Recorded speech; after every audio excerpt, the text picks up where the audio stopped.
आरव, मुझे पापा की बात से बहुत डर लगता है। क्या सच में सब कुछ लिखा हुआ है या हमारे हाथ में कुछ भी नहीं? 5 साल पहले आध्या ने आरव को जो पूछा था, शायद आज ही वो दिन था जब दोनों को इसका जवाब मिलना था। एक दूसरे के लिए प्रिंसिपल से लड़ लिए, स्कूल से निकाल दिए गए, हजारों मुसीबत झेल के आखिर में आरव ने अपनी हिम्मत खो दी जब आध्या को एक अनजान लड़के के साथ देखा। और फाइनली जब आरव आध्या के घर पहुँचता है, उसके घर पे मंडप सजा था और वो लड़का वही था। और जिस तरह से दोनों एक साथ थे, आरव को वो देखकर उल्टी आ जाती है। और तभी आध्या का व्हाट्सएप वॉइस नोट जो नेटवर्क इश्यू की वजह से कहीं फंसा था, आरव के फोन में पॉप होता है। मेरे प्यारे रोतड़ू आरव, मुझे पता है तू बहुत कंफ्यूज्ड है, बहुत दुख दे दिया ना यार मैंने तुझे। बस अब ये मेरा फाइनल ब्रेकअप मैसेज सुन ले। पता है मुझे तेरी सबसे अच्छी बात क्या लगती है? तेरा दिल जो बिल्कुल साफ है, मासूमियत से भरा, महादेव जैसा। जहाँ प्यार भी बेशुमार है तो क्रोध भी अपार है। बहुत गुस्सा है ना तू मुझसे, और इस गुस्से में क्या कुछ नहीं कहा तूने मुझे। मैं भी बहुत गुस्सा हूँ तुझसे। क्लास 8 तक कोई दोस्त नहीं बनाया था, किसी से बात तक नहीं करती थी, फिर तू क्यों आया मेरे साथ बैठने? तेरे प्रपोज करने पे मैंने बोला था ना मैं धोखा दूंगी, फिर तूने क्यों किया प्यार मुझसे? तेरे इस प्यार ने ही मुझे खुद पर विश्वास करना सिखाया। और मैंने खुद को वादा किया था कि सदी के सबसे बड़े एस्ट्रोलॉजर को गलत साबित करके रहूंगी। और महादेव की कसम आरव, तेरे अलावा किसी का ख्याल तक नहीं आया। मैंने प्रॉमिस किया था ना आखिरी पल तक तुझसे प्यार करूंगी। मैं आखिरी सांस तक लड़ी हूँ, पर मैं हार गई आरव, मैं हार गई।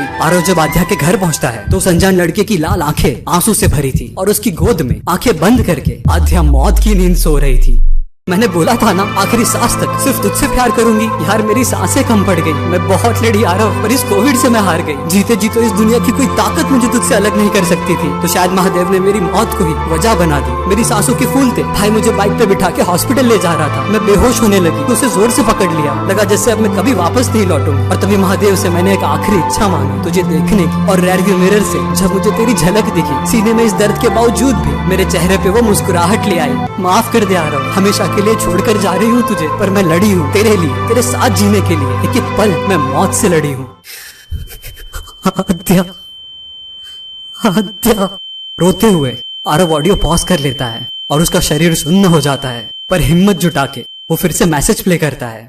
और जब मैं वेंटिलेटर पे थी, एक आखिरी बार तेरी आवाज सुनने की इच्छा थी। तेरे उस वक्त मुझे सबसे ज्यादा जरूरत थी, और तूने मुझे कुत्तिया, बिच, बेवफा, न जाने क्या क्या गालियां बरसाई। मेरा दिल टूट गया आरव, पर फिर समझ आया गुस्सा भी तो वही करता है जो सच्चा प्यार करता है। तेरी हर गाली को प्रार्थना की तरह स्वीकार किया है मैंने। ज्यादा मत सोचना, तेरे शब्दों के पीछे सिर्फ प्यार ढूंढा है मैंने। बस अब ये मेरी तरफ से पापा को सुना देना। कोई बाप अपनी बेटी को कैसे बता सकता है कि वो मरने वाली है? पापा, इसीलिए ताकि आखिरी वक्त में मैं हर्ट ना हो, आपने वो भविष्यवाणी की थी ना।